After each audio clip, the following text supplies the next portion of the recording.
Good evening.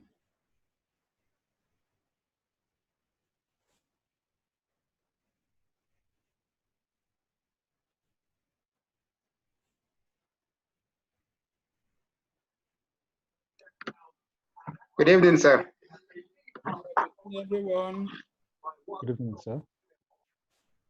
Good evening.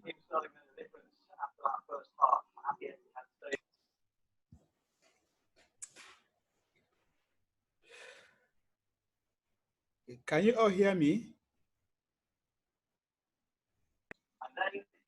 Yes, we can hear you, sir. Yes, Okay. we can, sir. We are just 6 right now. So I don't know if we should start. We should wait for others to join.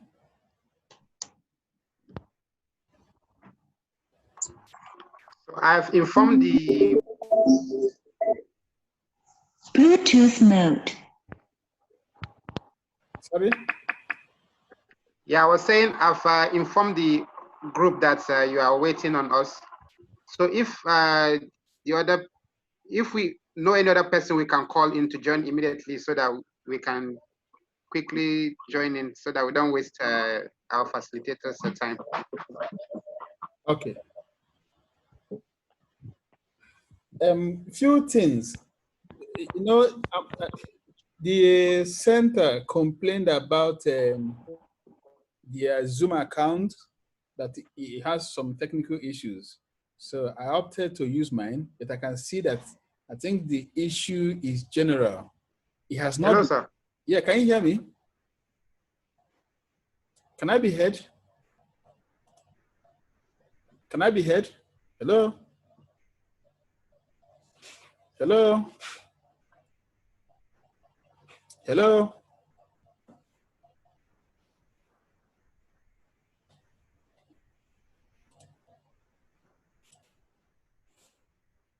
I'm trying to unmute everyone.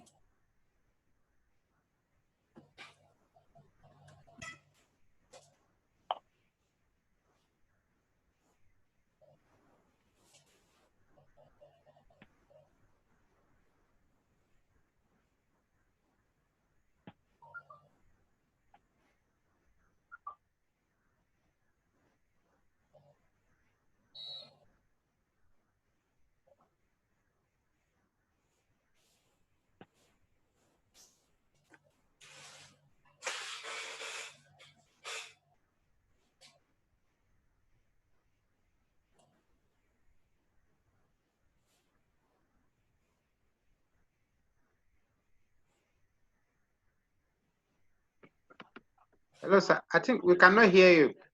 I don't know if you're speaking. Can you hear me?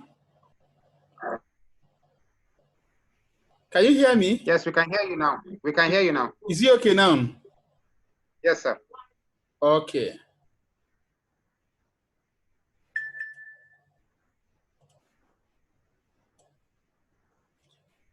Can you see my shared screen? Yes, we can. Okay, that's fine.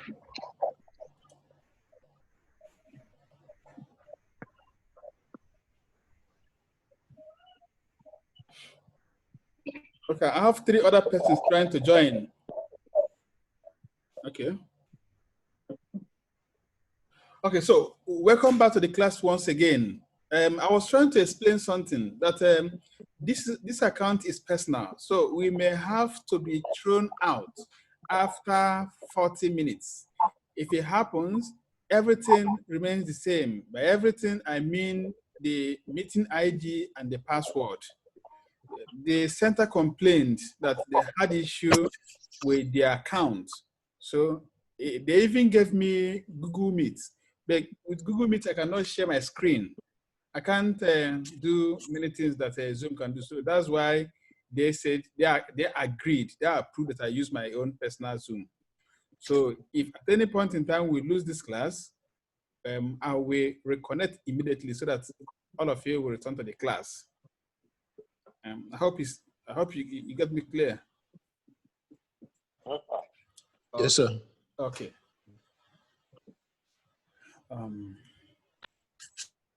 Yes, sir. Some people are still trying to. Oh, sorry.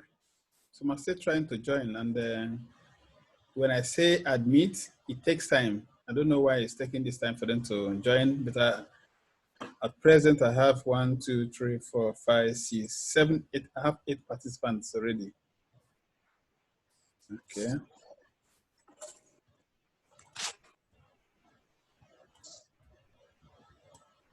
Okay, so by way of introduction, this is the 3rd module. Remember that this course is a very narrow course in terms of the course contents.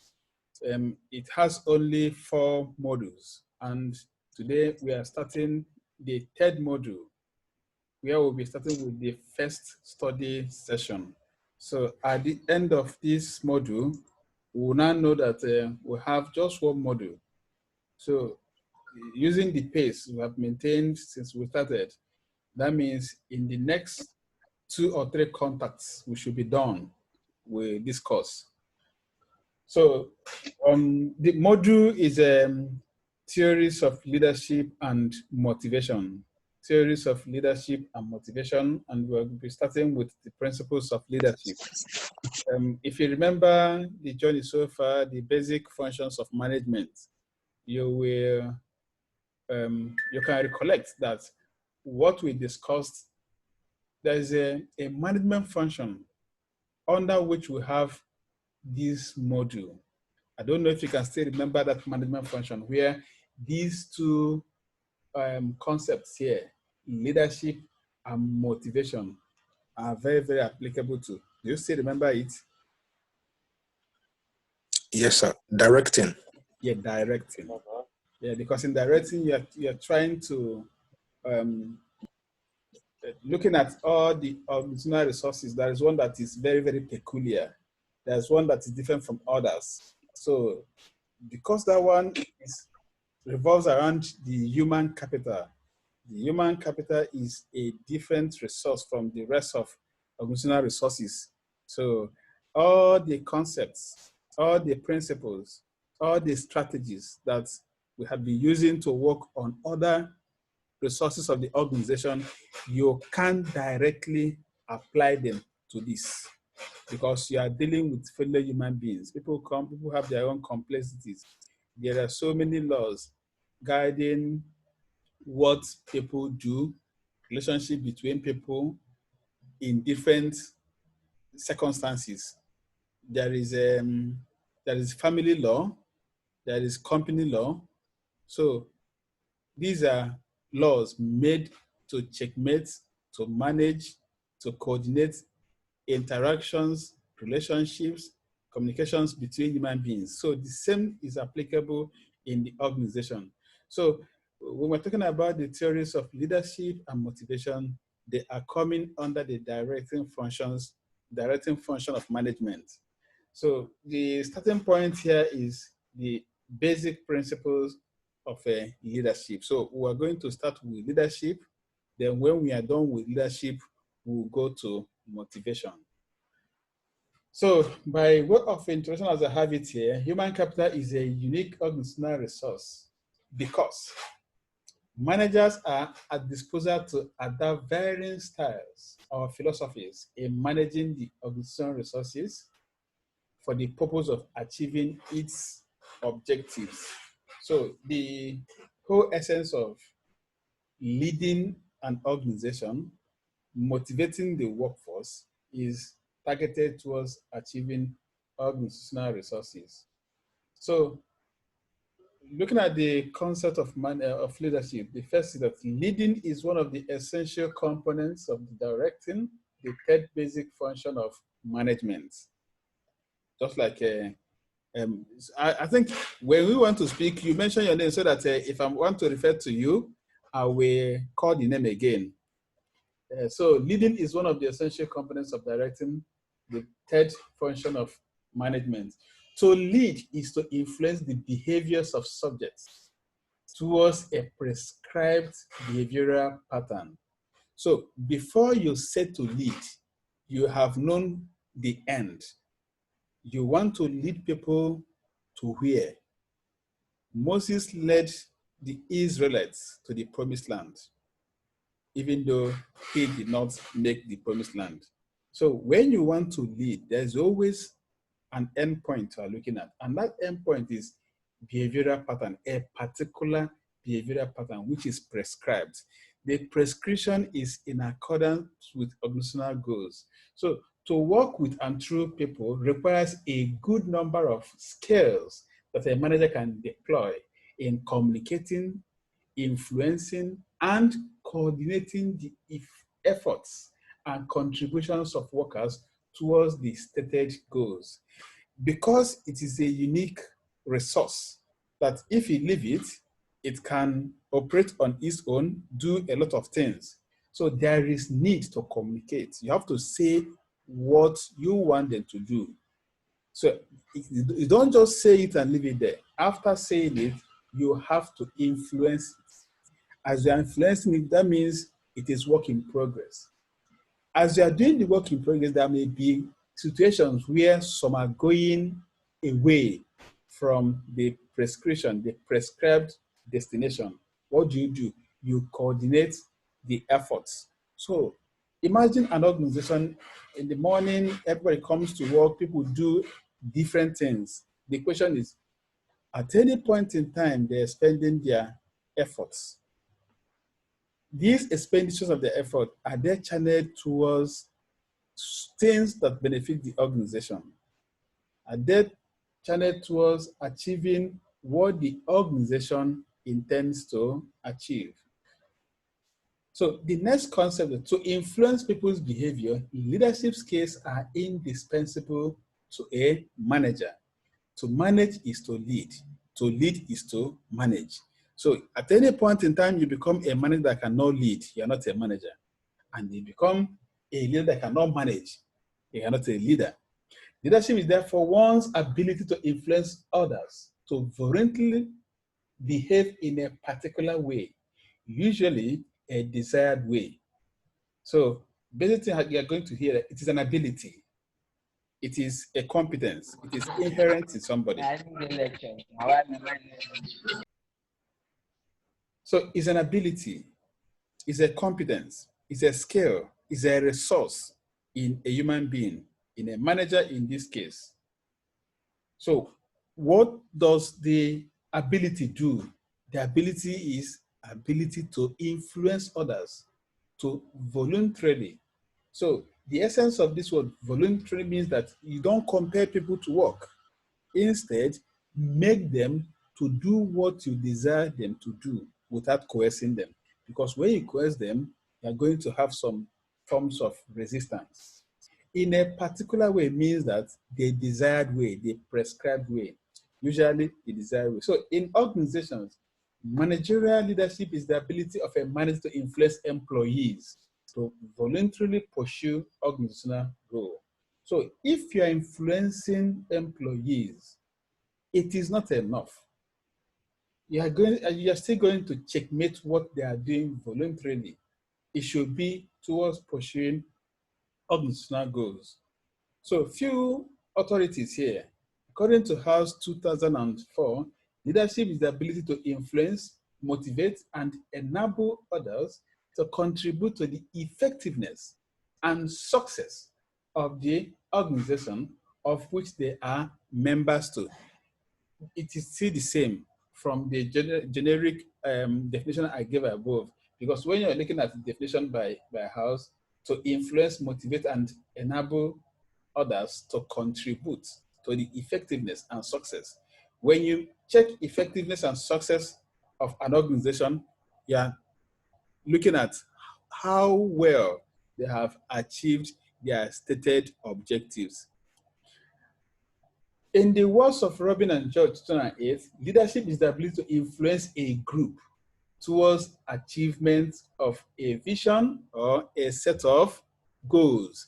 This is fine, but the only difference is that this definition is looking at a group. So the question is it only when you have a group, is it only when you have a team that you can lead? The answer is no. Sometimes you have just one person that is working under you. In that situation, it mustn't be a group, it mustn't be a team before leadership becomes applicable. Now, from all these definitions we have looked at so far, there is one particular word that runs across all of them, and that is what? Influence. Suggesting that for management to effectively work with and through people, it has to be good at influencing people to desired goals of the organization. So leadership is all about influence. It's all about influence a leader has on his or her subjects. So beyond the basic concepts, where we considered normal definitions, scholarly definitions, we are going to look at some principles of effective leadership. Simply means, what are the things that you have to know if you're interested in being an effective leader? What are the things that have to be in place for one to be an effective leader? So effective leadership requires a combination of personal traits, personal development, and personal experience. So there are some people will say leaders are born, some will say leaders are made. So which one do we think that is correct? Do we say that leaders are born, or do we say that leaders are made? If any person wants to speak, the person is free. I can unmute you for you to make contributions on this topic. Which one is right? Do we say that leaders are made or leaders are born? Good evening, sir. For me, I believe that leaders are made. Okay, that means it comes from personal experience, personal effort. Trainings Training. and experience. Yes. Okay, that's fine. Sunday, you can go ahead. Yes, sir. The leaders are made. So it comes from both training, personal development, and experience. Okay, that's wonderful. All right. So in this situation, if you say that effective leadership requires a combination of personal traits, personal development, and experience, personal traits is coming from birth, but personal development and personal experience, they come from what somebody does, what somebody inherits in his immediate world. So the best thing is for you to conclude that leaders are both born and made. You may have all the experiences, best of trainings, leadership trainings, but if you don't have some basic traits like self-confidence, like decisiveness, you don't have listening ears, that means the part of leadership that you are is coming from personal development and experience. Then, if you are a born leader, but you are too lazy to upgrade yourself, leadership varies. The leadership requirement for an executive governor is not the same for a president, is not the same for an organization. So if you feel that you, as a leader, you are born because your father was a governor and you think is enough, you may not meet up with the current leadership needs of the present time, even though you share the same leadership trait with your father. So that is why you need to upgrade. Beyond personal traits, you need to improve yourself, you need to develop yourself, you need to have experience. So leaders are both born and made. So the first basic principle of effective leadership is leadership is behavioral and not positional. So leadership is what you do and not the position that you occupy. That is when somebody will say that this firm lacks leadership. The problem with this country is leadership.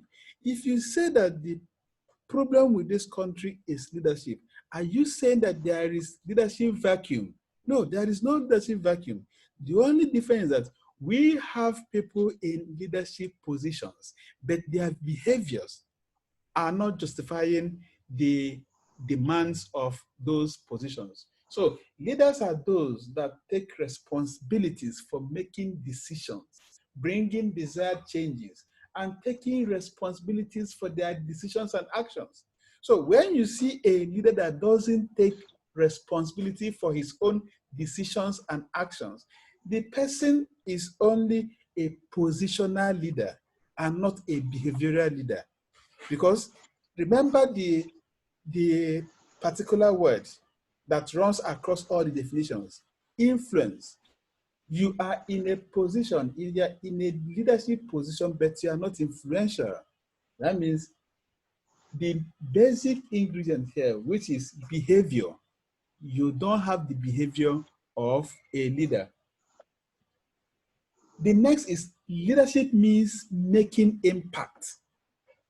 So you don't occupy a leadership position without impacting human beings. You have to impact human beings first, so that human beings will impact every other resource of the organization or an entity or a ministry, an agency, or even a nation, a region. So leadership means making impact, making a difference, doing something that is tangible, doing something that is physical, something that can be referred to. So leadership is not an abstraction. To lead is to create impacts and changes that can be felt and be referred to. Leadership is not just setting goals and prescribing plans, but taking decisions and actions that will actualize the set goals through prescribed plans. The third principle is that the best way to influence is by example. So if you're a leader that says, listen to what I say, but don't see what I do, you are not a good leader. Remember, leadership is by influence. And influence means what people do when you are with them or when you are not with them. Therefore, the best way to lead is you lead by example, so that in your absence, even when you're not there, even when you're away, people can pick up and continue with what you expected to do. So influence is the key word for leadership. A leader that aims at getting the best from his subject should influence by example. So it's only when we go seeing leadership styles, you will not see those that will lead by telling you what to do, irrespective of what they themselves do. Then leadership is people specific. Among the three resources of an organization, material, money, and human resources, Leadership applies to human resources only. No one is a leader of a production facility. It can be a manager, it can be a coordinator, it can be the head, but it cannot be it cannot be a leader of a production facility. It can only be a manager or a head. So leadership entails communication, coordination, influencing, and engaging humans who are the most vital and unique resource to every organization. So leadership is people specific.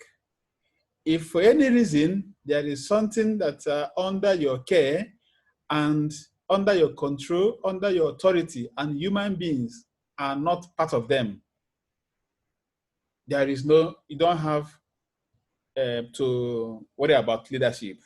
You just devise means of managing those resources. But anytime you're in a position that people are accountable to you, you need some forms of leadership. Some people are still joining us up to this moment. So that's fine. I have been notified that I have 10 minutes. So this class will shut down in the next 10 minutes, but don't worry, I will restart once it happens. Remember what I told you, that this is not a paid Zoom. So that's why it's warning me that I have 10 minutes left. Any contributions so far?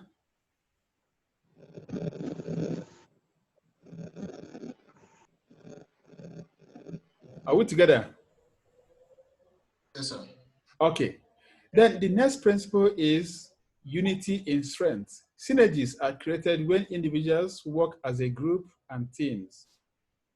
Organizational activities and processes are organized in teams and groups, which entail leading in teams. So effective leaders are those who give team members sense of belonging and carry them as a strong, unified family. You just saying that you hardly see a situation where a manager has 10 persons reporting to them straight line reporting. Mr. A reports to the manager directly. Mr. B reports to the manager directly. In most cases, these people work as a team. So as a leader, you have to look, you'll be looking at this team as a component that you need to harness their individual abilities, individual contributions, individual sacrifices, or any other thing, so that these resources that belong to the organism will form a synergy. The resultant effects that their output will be more than their input, which is the basic concept of synergy. Then the last one is flexibility may refer to behavior and not value. It simply means that situations and circumstances may suggest that a manager adopts different leadership styles. So managers, different between managers and leaders. For leaders, if you are an autocratic leader, you're an autocratic leader. You ride on that. But as a manager, you are expected to blend, you're expected to know different leadership styles so that you blend them in different management situations. So as a tool to managing human behavior, adopting a rigid leadership style in all circumstances can only create stereotype leaders whose influence declines as their stereotype leadership increases. As a leader, when you become predictable, your ability to influence goes down. It is simple. When your subjects know what your reaction will be at any point, at any circumstance in time, it becomes predictable. So there won't be much to be expected from you. So when somebody or a subordinate is in a situation, even without communicating to you, the subordinate knows what your reaction, what your response will be. So leadership is flexible and adaptive to changing circumstances and situations. So we'll be looking at leadership styles. What I have here represents, I just want to know, is my screen still shared with you guys? Do you still see my screen? Yes, sir. Okay. Yes, sir. So I have 5 basic leadership styles here. But if you carry out a research on leadership, you are going to have many variations of leadership. In most cases, people give them convenient names. For instance, there is one called servant leaders. Servant leaders. Okay, servant leadership is the same as the fourth one we have here, which is laissez-faire leadership. There is one called pragmatic leadership. It's the same as situational leadership. There is transformational leadership. Some even call some authentic leadership. So there are different names, but these are the traditional ones because they have clear demarcations between and among themselves. There is a great contrast between authoritarian leadership and democratic leadership. The same contrast goes between democratic leadership and charismatic leadership and so on. So we're going to look at them one after the other. So the first one is authoritarian leadership. There are different names given to this. They can call it authoritarian, autocratic leadership. They are the same. Because by the time you go describing each of them, you see that you are discussing the same, even though you have given them different names. The underlying thing is that the leader is absolute. The leader considers himself as the Alpha and Omega. You don't challenge his authorities or her authorities. You don't share authority, leadership space with such leaders. So authoritarian leaders exert their authority over his or her subordinates. So before now, we were talking about influence. The word has been replaced with exerts, meaning that his mindset is not to make you to do what you want to do. Influence you, no. He wants you to comply with his directive. So that's different. So rather than to influence, these types of leaders will coerce their subordinates and demand strict compliance from their subject at all times. Authoritarian leaders approach situations and circumstances with the mindset that people are innately unwilling to work unless they are forced to work. By the time we start studying motivation, we may have to come to some of these mindsets. They are natural. So for leaders that have this kind of mindset, when they want to motivate, they have an impression already about human beings' disposition to work and work situations. So decision making in an authoritarian leadership environment is highly centralized. No inputs are expected or accepted from their subordinates.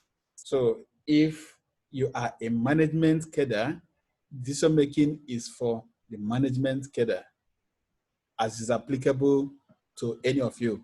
Anyone that is not in that cadre is not expected to make inputs in such decisions and so on. So the authoritarian manager in an organization tends to spend more time on managing issues than interpersonal issues. Interpersonal issue is like a personal issue to the subordinates. They don't pay attention to that. Why are you coming late? Do you have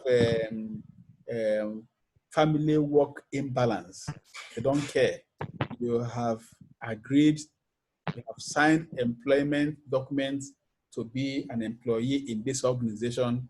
So whatever happens in your family should be left in your family while the work goes on. So these are the way they approach work situations. So this style of leadership is effective in a work environment where workers are mostly uneducated, unskilled, they are illiterate. They are led to adhere to strict work processes and organizational policies. So you can see that in discussing authoritarian leadership, there is element of situation in it. So in an organization where you have very unskilled laborers that are not educated, most of them are illiterate. So you do more in coercing them. You